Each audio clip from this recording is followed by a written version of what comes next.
नमस्कार, मैं हूं अमित कुमार। स्वराज एक्सप्रेस में आपका स्वागत है और आप देख रहे हैं देश प्रदेश और आपके शहर की नफ्स टटोलने वाला हमारा खास कार्यक्रम बिग डिबेट।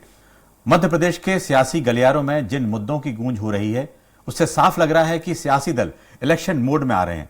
सत्तारूढ़ बीजेपी उन मुद्दों को तवज्जो दे रही है जो संवेदनशील हैं और कांग्रेस ना चाहकर भी बीजेपी के बुने हुए जाल में उलझ रही है। ऐसा ही लव जिहाद का ही मुद्दा है।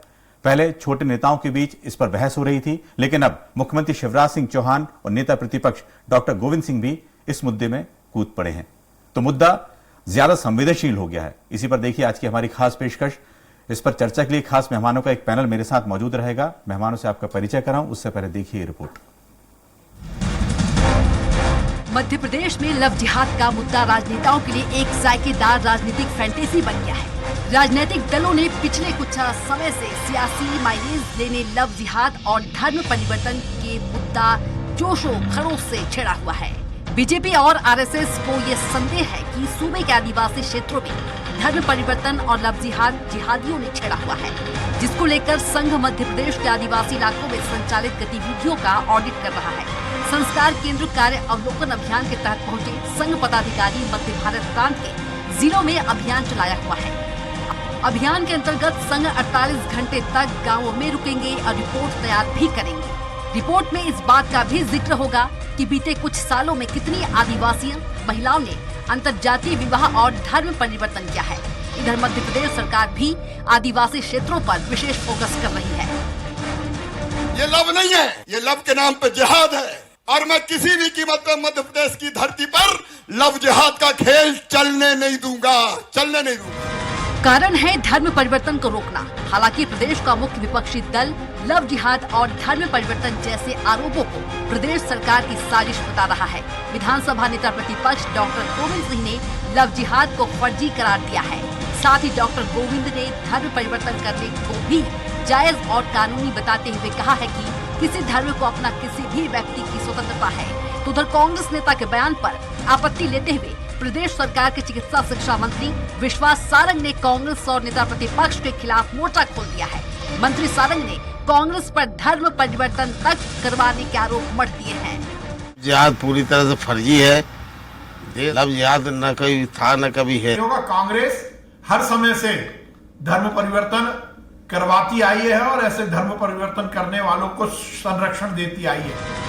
मध्य प्रदेश में इन दिनों लव जिहाद, धर्म परिवर्तन, आदिवासी ये कुछ ऐसे मुद्दे हैं जो राजनीतिक दल के फेवरेट विषय बन गए हैं। बीजेपी या कांग्रेस इन मुद्दों के सहारे अपने सियासी गुणा भागने लगी है।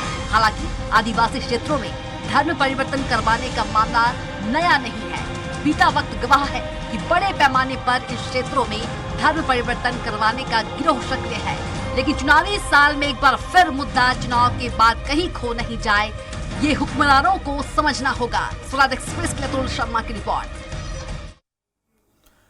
इस पर ज्यादा चर्चा के लिए मौजूद हैं बीजेपी के प्रवक्ता राकेश शर्मा जी, आपका बहुत बहुत स्वागत है। कांग्रेस प्रवक्ता देवाशीष जी और वरिष्ठ पत्रकार के साइनी जी, स्टूडियो में आपका बहुत बहुत स्वागत है। शुरुआत करते हैं देवाशीष जी आपसे। आज जिस तरह से नेता प्रतिपक्ष ने कहा है, क्या पूरी कांग्रेस पार्टी इत्तेफाक रखती है कि लव जिहाद फर्जी है या ये कोई मुद्दा नहीं है, या जो उन्होंने आज बात कही है?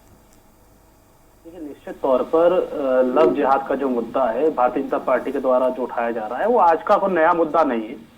हाँ, मध्य प्रदेश की राजनीतिक परिप्रेक्ष्य में ये नया मुद्दा जरूर है, क्योंकि मध्य प्रदेश हमेशा शांति का टापू रहा है और यहाँ पर इस तरह की घटनाएं है ना, सांप्रदायिक ज्यादा घटनाएं सामने नहीं आती है। लेकिन इस बार चूंकि शिवराज सिंह चौहान जी को बड़ा डर सता रहा है कि सत्ता में कैसे वापसी हो, और उन्होंने पैटर्न देख लिया है। उन्होंने पैटर्न देखा उत्तर प्रदेश से कि उत्तर प्रदेश में इस तरह के मामले अगर गरमाए जाए तो उससे सियासी लाभ होता है।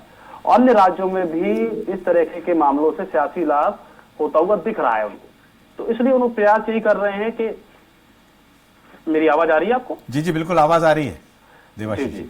तो इसलिए ये जो प्रयास ये कर रहे हैं कि किसी भी तरीके से मध्य प्रदेश के जो आगामी विधानसभा के चुनाव है उनको सांप्रदायिक किया जाए।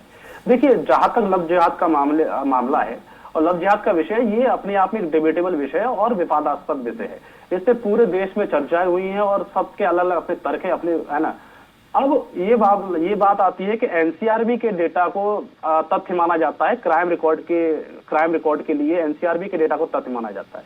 अगर लव जिहाद वाकई में सच्चाई है वाकई में सत्य है कि भारतीय जनता पार्टी से कह रही है कि लव जिहाद की मौजूदगी है, तो आपने अभी तक एनसीआरबी डेटा में लव जिहाद का अलग से कॉलम क्यों नहीं जोड़ा? आप जोड़ देते और देश को बताते कि कितने लव जिहाद के मामले आ रहे हैं, क्या लव जिहाद के मामले की सच्चाई है भी या नहीं। और इन्होंने कानून पहले से बना के रखा है, इन्होंने लव जिहाद का कानून बनाया और राज्यों की नकल में जहां बीजेपी सांप्रदायिक राजनीति करती है उसकी नकल करते हुए मध्य प्रदेश में भी सांप्रदायिक कानून बनाया गया। इस सांप्रदायिक कानून में इतने इन्होंने लूप होल डाल दिए कि थर्ड पार्टी जो कि फैमिली की भी नहीं है, अगर वो भी कंप्लेन कर दे तो उसमें एफआईआर दर्ज हो जाती है।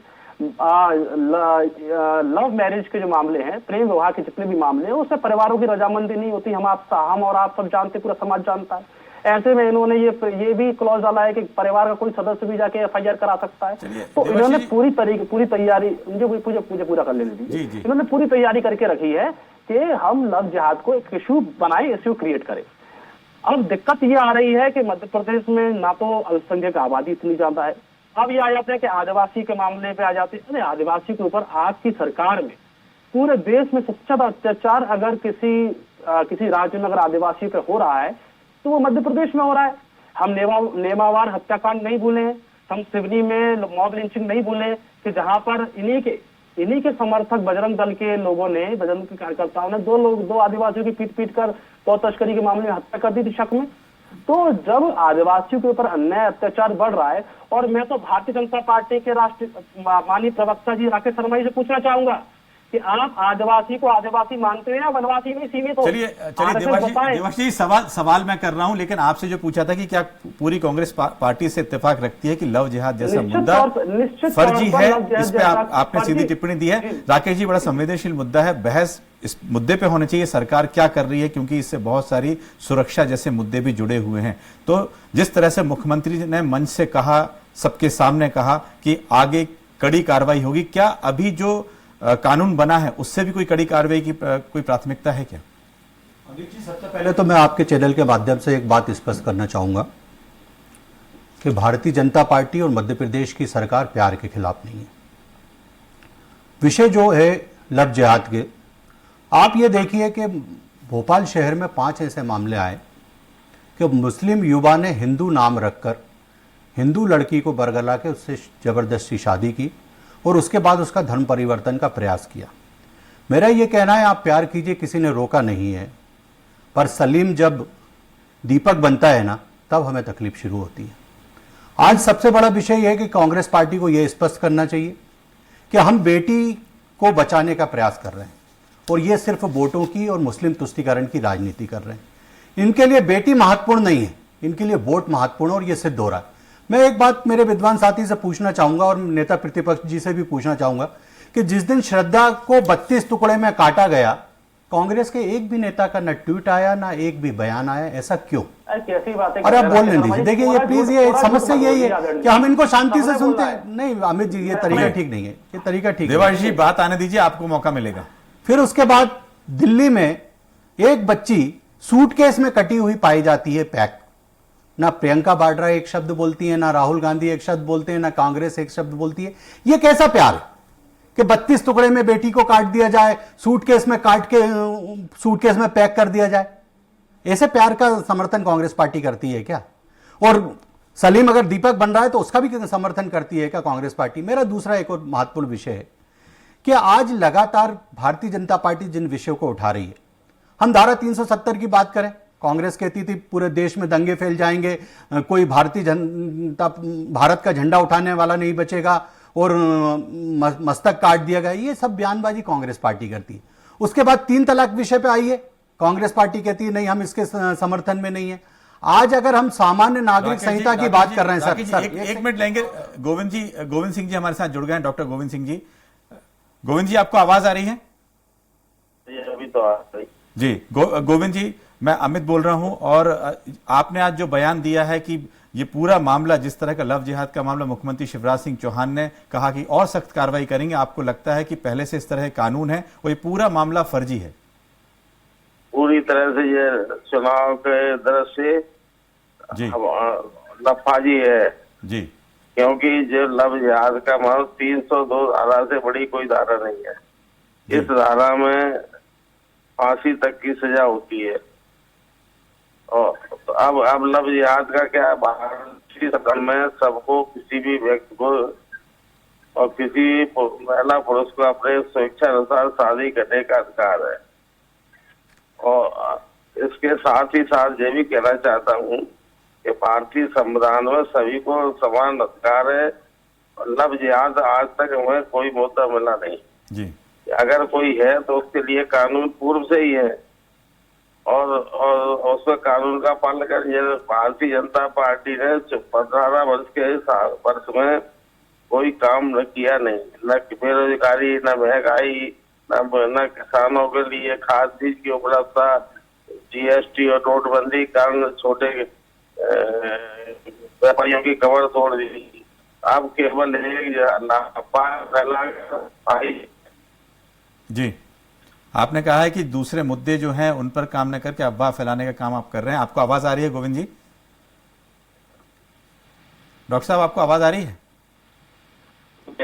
जी जी डॉक्टर साहब, 19 दिसंबर से सत्र भी शुरू हो रहा है। आपने इसके पहले भी धर्मांतरण कानून पे चर्चा हुई थी और उसको जिस तरह से यहाँ पे लागू करने की बात कर रहे हैं आप, सत्र में कुछ इस तरह का मुद्दा उठाएंगे? अरे ये धर्मांतरण जबरन कराने पर पूर्व से ही प्रतिबंध है, पूर्व से ही कानून अवैध है।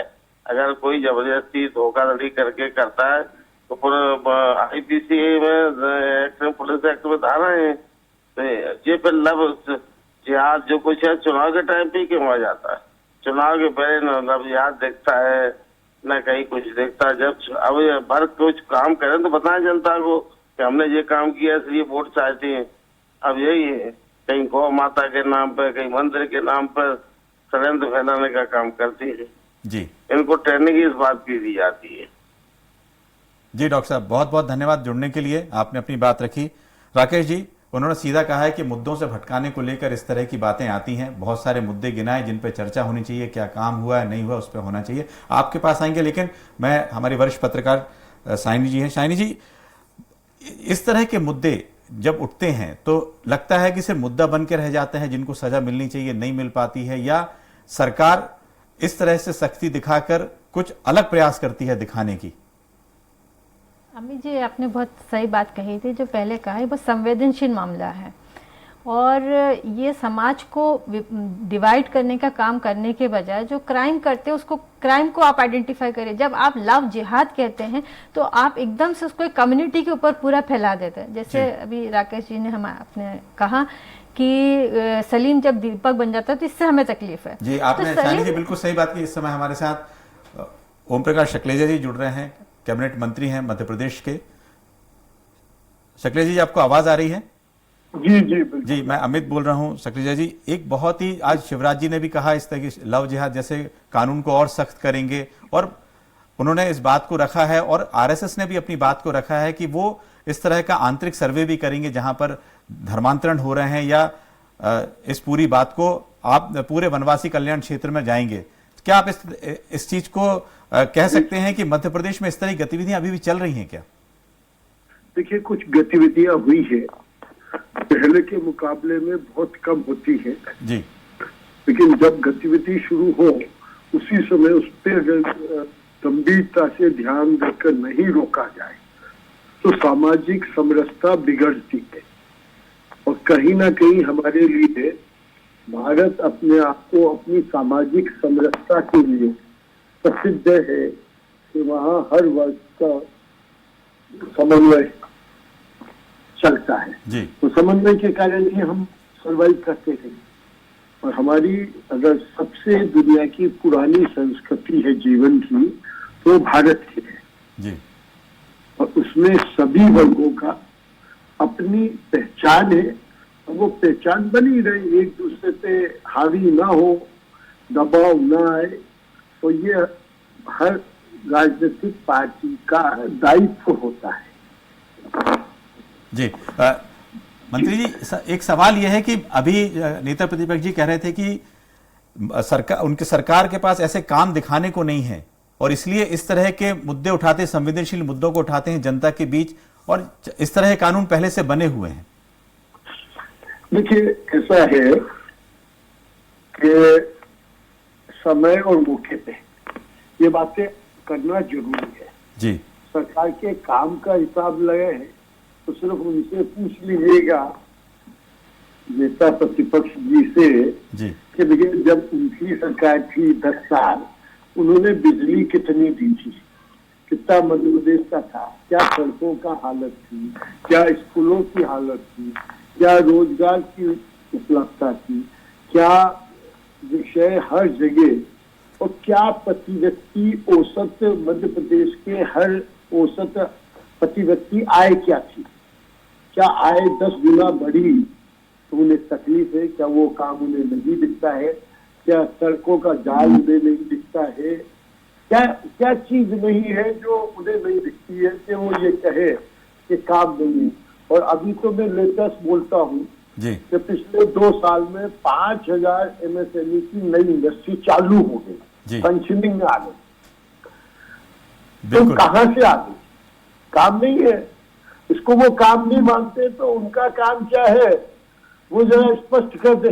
चलिए जी, आपने बहुत सारी बातें बताई किस तरह से आपका विभाग भी क्या कर रहा है और इसको लेकर आपने बात रखी, बहुत बहुत धन्यवाद। जी जी राकेश जी, ये है कि जिस तरह से अभी बातचीत हुई है, आपने उसको सुना भी है कि लव जिहाद का मुद्दा अभी उठाना, चुनाव का काफी समय बचा है, पूरे कानून है, लगता नहीं है कि सिर्फ चुनावी मुद्दा है उसको दिखाने के लिए कि मध्य प्रदेश में कुछ कार्रवाई भी हो रही है, या कितना सख्त कानून लेके आएंगे?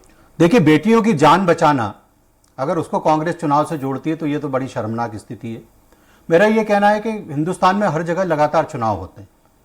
आज ये जो विषय पिछले 1-1.5 साल से लगातार ये चल रहा है, मध्य प्रदेश सरकार ने इसके लिए कानून बनाया, हम ये कह रहे हैं कि उस कानून को और सख्त बनाएंगे, और उस सख्त कानून इसलिए बनाएंगे कि हमें बेटियों की चिंता है। मेरा दूसरा और एक और बात यहाँ पे स्पष्ट रूप से कहना है कि कांग्रेस के जो विद्वान प्रवक्ता रहते हैं, कांग्रेस के नेता सेकुलर चिल्लाते हैं। क्या कांग्रेस का सेकुलरवाद सिर्फ ये है कि हर 15 दिन में एक कांग्रेस का नेता हिंदुत्व और हिंदू देवी देवताओं का अपमान करता है? क्यों नहीं कभी मुस्लिम धर्म के प्रति, कभी ईसाई धर्म के प्रति टिप्पणी करता है? यह सेकुलरिज्म है क्या? आप अपने वोटों की खातिर कितना नीचे गिरोगे कि आप मोदी का विरोध करते करते देश का विरोध करने लगते हैं, अपने वोटों की खातिर हिंदुत्व का लगातार विरोध करने लगते हैं, और वो लोग जो इस देश में अशांति फैलाना चाहते हैं आप उनके साथ खड़े दिखाई देते हैं। मैंने कहा कि मैंने 3 बातें पहले भी गिनाई कि मध्य प्रदेश सहित हिंदुस्तान में जिन चीजों की आवश्यकता है भारतीय जनता पार्टी उसे प्राथमिकता से ले रही। आप में ये बार बार कहते हैं कि उन मुद्दों की बात करो, उन मुद्दों की। मेरा यह कहना है कि चुनाव जो पैमाना होता है, छिंदवाड़ा में 6 स्थानों पर भी चुनाव हुए थे, 4 स्थानों पर कांग्रेस हार गई। पूरे मध्य प्रदेश में छिंदवाड़ा मॉडल लेके घूम रही थी। अभी 4 प्रदेशों में चुनाव हुए थे, वहां भारतीय जनता पार्टी जीत गई। अभी 2 प्रदेशों के एग्जिट पोल आए, वहां दोनों जगह जीत रही है। तो कहीं ना कहीं हम काम कर रहे हैं, पर हमको प्राथमिकता यह भी तय करना पड़ेगी कि हमारी बेटियां सुख से रह पाएं, वो अपना सुख से अपना जीवन जी पाएं।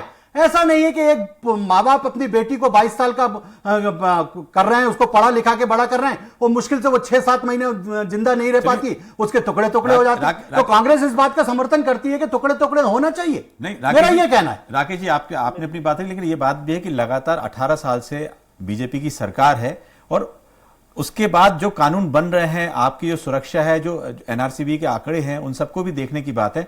सानी जी से एक सवाल है, क्या इन सब मुद्दों से आगे बढ़कर क्या सुरक्षा की वो बात करनी चाहिए कि सुरक्षा कैसे देंगे, या कैसे आइडेंटिफाई करेंगे कि लोग झूठे नाम से इस तरह से काम कर रहे हैं, या जब शिकायत होगी तो उनको क्या उतनी रिस्पॉन्सिव तरीके से पुलिस एक्शन में आएगी?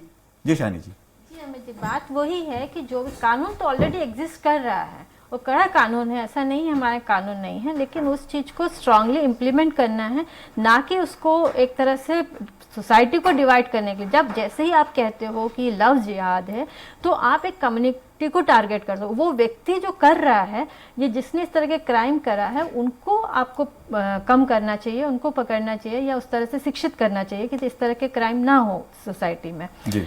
लेकिन अब जब जैसे ही चुनाव आते हैं, चुनाव के टाइम में आप इस तरह की बात करते हो, तो समाज में एक तरह का डिवीजन होता है, जहर घुलता है, और फिर उसके अंदर इस तरह सिक्योरिटी तो कम होती आपस में झगड़े ज़्यादा होते हैं, समाज में अशांति फैलती है।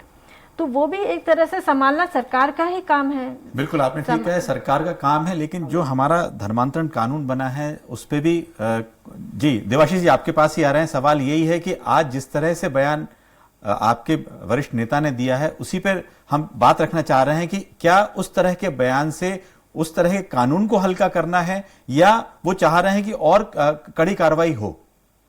जी अमित जी देखिए, जो कानून की किताब पढ़ी आपने, हमने कभी ना कभी कानून की किताब कुछ ना कुछ तो पढ़ा है वहां जी।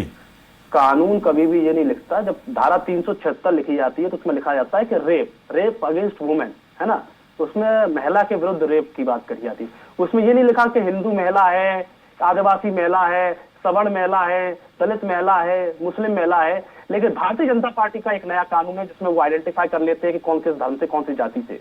मैं भारतीय जनता पार्टी के प्रवक्ता से पूछना चाहता हूं कि इन्होंने 5 केस बता दिए, इसमें लव जिहाद के केस है। मैं उनसे पूछना चाहता हूं कि मध्य प्रदेश में जितनी बहन बेटियों को रेप हुए हैं, जरा उनकी शिनाख्त कीजिए, उनको गिनाइए कि कितने केस हुए मध्य प्रदेश में। अरे हजारों केस में आपको 4-5 केस दिख जाते हैं। और मैं उसको उसमें भी कह रहा हूँ कि 1000 केस दिख रहे हैं या 4-5 केस दिख रहे हैं, सब में वैसे ही कार्रवाई होनी चाहिए। आप लव जिहाद के लिए अलग कानून लेके आते हैं, कल को आप किसी और धर्म के लिए अलग कानून लेके आएंगे, किसी और जाति के लिए अलग कानून। अगर देश में जाति और धर्म के नाम पे कानून बनने लग जाए तो इस देश का विभाजन नहीं हुआ क्या? हमारे मंत्री जी ने, हमारे नेता प्रतिपक्ष जी ने साहब बहुत अच्छा कहा कि सब चीजों पे कानून है, लेकिन आपका कानून को इम्प्लीमेंट कराने पे आपका कोई जोर नहीं है। क्या हिंदू मुसलमान के बीच में अगर रेप होगा तो वही आप देखेंगे? आप क्या रेप को आइडेंटिफाई कर लेंगे कि हिंदू ने किया या मुसलमान ने किया? कहीं ना कहीं कानून बनाने से पर आप देवाशीष जी देख रहे हैं जी, कई बार कानून बनाने से उस वैसे लोगों पर डर पैदा करना भी होता है, ये भी एक मकसद होता है। शानी जी, नहीं तो क्या आप इम्प्लीमेंट कीजिए। मैं बता रहा हूँ कि 376 की जो धारा है और महिला कानून जो देश में इस समय मौजूद है, खासकर जब से दिल्ली का जो रेप कांड हुआ, निर्भया जो कांड हुआ, उसके बाद से देश के रेप के कानून, महिला सुरक्षा के कानून आज बहुत मजबूत है, लेकिन उसको इम्प्लीमेंट कराने की इच्छा शक्ति नहीं है। आप बताइए, थानों के आपके जो थानेदार हैं वो सही से कार्रवाई नहीं करते, प्रथम दृष्टया में वो टालने की कार्रवाई करते हैं, चलिए इसका जवाब, की कार्रवाई करते हैं। छोटा सा सवाल नहीं, मेरा जवाब देते हैं शानी जी। 10 सेकंड में एक चीज ऐड करना चाहता हूँ। मुझे 2 चीजों से इस पूरी डिबेट में एक आपत्ति रही है। पहले तो भारतीय जनता पार्टी के मंत्री आए और उन्होंने आदिवासी समाज को वनवासी कह दिया। हम इसी पर तो डिबेट कर रहे हैं। हम ये तो कह रहे हैं कि आप आदिवासी को आदिवासी मानने को तैयार नहीं है, उनको वनवासी का तमका दे देते हो, है ना। और आप हर हत्याकांड में, आप नेवावर हत्याकांड की बात नहीं करते, आप सिवनी में जो सिवनी में आदिवासियों का उनको मॉब लिंच करके मार दिया तो उस पर बात नहीं करने चाहते। आप असल मुद्दों से ध्यान भटकाना चाहते हो, और ये मॉडल इन्होंने उत्तर प्रदेश और बाकी राज्यों से सीखा है कि वहां ये चल गया, वहां सत्ता वापस आ गए। अब इनकी सरकार जाने को है, इनके पास कोई गिनाने को नहीं है।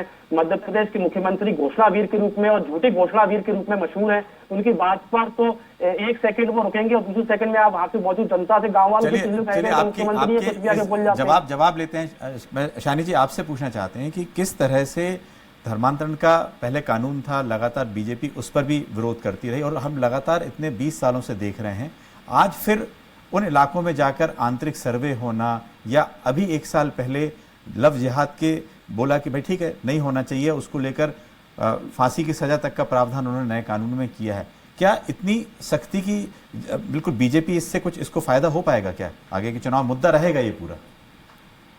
बीजेपी चुनाव से पहले मुद्दा उठाई इसलिए रही है कि उनको चुनाव में फायदा दिखता है। अभी आपने देखा होगा कि कर्नाटक में एक प्रोफेसर ने स्टूडेंट को एक टेररिस्ट के नाम से संबोधित किया, उनको कंपेयर किया। तो ये कहाँ से आ रहा है कि बड़े बड़े नेता जब इस तरह कुछ, जैसे हेमंता विश्व शर्मा ने जैसे ही कहा कि वो जो कोई हत्या हो गई उसमें 36 टुकड़े करे, तो उसको उन्होंने कहा कि लव जिहाद से जोड़ दिया।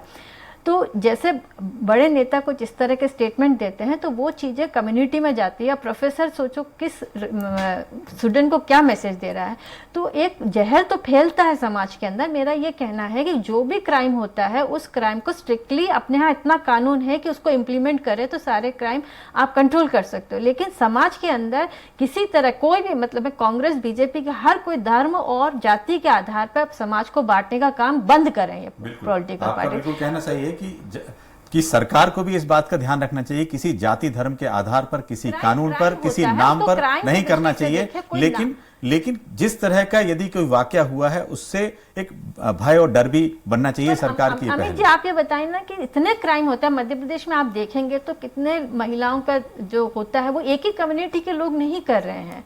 कई तरह के इंसिडेंट आपने देखा हो रेलवे स्टेशन में, जब वो लड़की रेप पकड़ी गई जी, थी जी। तो वो कोई मतलब किसी पर्टिकुलर कम्युनिटी के आप नहीं कह सकते हो, किसी के नाम से, जाति से, कपड़े से नहीं उनको देखना चाहिए। एक क्राइम जो किया है सिर्फ व्यक्ति को देखें और उस क्राइम पे एक्शन लिया जाए बिल्कुल, बिल्कुल। और इम्प्लीमेंट करें। बिल्कुल, तभी कम से कम जो आंकड़े हैं, जो मध्य प्रदेश नंबर 1 जिस नाम से देश में जाना जाता है, वो कम से कम आंकड़े कम होंगे। बहरहाल बिग डिबेट में फिलहाल इतना ही। कल फिर हाजिर होंगे नए मुद्दे के साथ, नए सवालों के साथ। दीजिए इजाजत, नमस्कार।